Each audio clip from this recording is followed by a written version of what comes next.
I used to encounter these types of thoughts every time someone requested something I didn't wish to do, something contrary to my stance or preferences. What if I say no and they start to dislike me? What if they reject me? Eventually, I would compel myself to respond in alignment with their expectations. Hello, it's Iko Ikram, and today I'm going to share my own experience with people pleasing and how I stopped being one. If you are or have been a people pleaser, you know and have experienced those extremely anxious thoughts and feelings.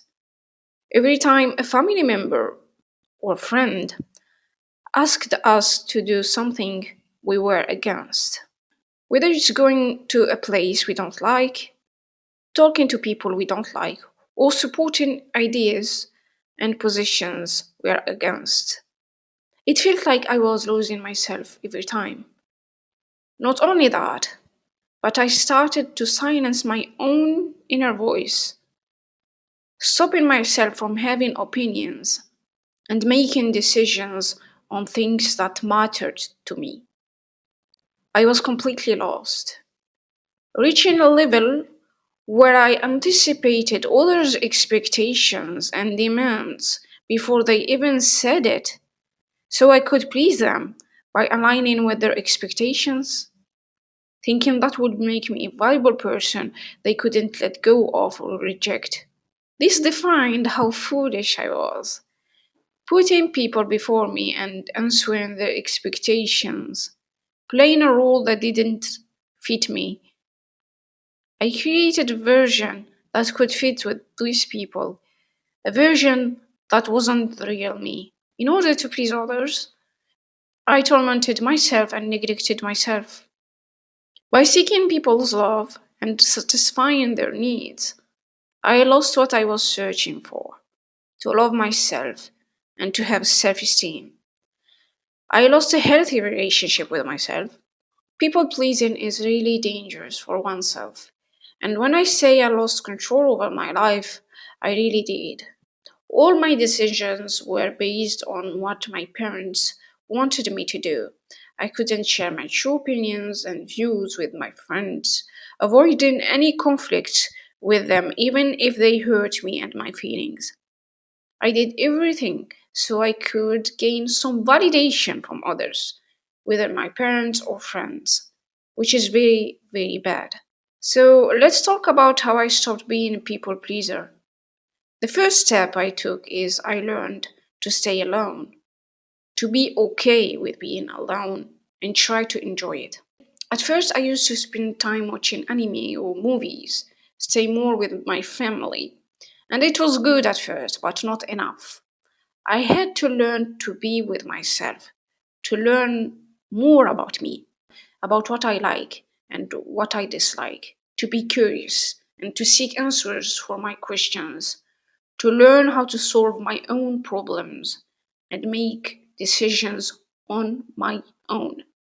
I learned the things I enjoy, like coding, and did the things I thought I couldn't do just because some people said that to me. I learned to do the things I was afraid of. And this is the most important part.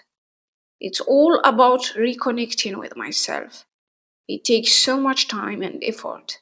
And even now, there are things I don't know about me, and that's okay.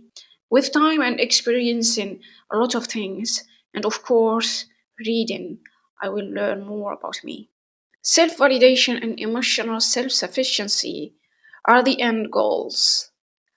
I stopped relying on people to make me feel valuable and validated by learning skills. I could build my confidence and prove that I can learn anything.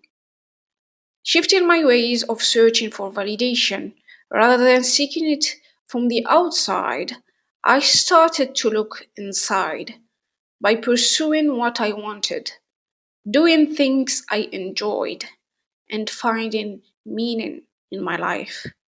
It's not easy, yet it's so worth it. The second thing that helped me free myself from people pleasing habits is that I learned to accept rejection. We get rejected and we reject people, and that's how things work in the world. All I need to do is not let that rejection define me or affect me. It took me a lot of time, years, to reach this conclusion, and I'm quite happy about the results. The last thing is conflicts. The first type of conflict is the conflict with oneself. This is the hardest thing. The real problem is the conflict that arises inside oneself. It's hard to deal with it. There are two big reasons for this type of conflict that led me to feel anxious all day. When I betray myself, when my beliefs and actions contradict each other, when I don't respect myself and do and say things that go against what I believe and value. This creates such intense conflict inside me to the point of feeling anxious and make me overthink. The other reason for the conflict is when all the fears come out. The fear of failure, the fear of being rejected, of being alone and lonely. All of these makes the person anxious. This is why I said at first I had to learn how to stay and enjoy solitude and being alone with myself. The end goal is to be loyal to myself, to respect myself. When there is alignment between what we do and what we believe in, and between what we feel and what we say. The second type of conflicts with people. Avoid unnecessary conflicts, but do not avoid them when necessary.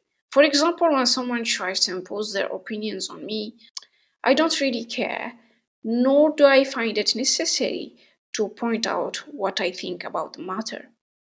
But I don't avoid conflicts when that person tries to break my boundaries, impose a way of thinking on me, or push me to change my positions and values that they don't like. Some even try to control me when it comes to these things. I don't avoid conflicts so that the next time they don't try to do it.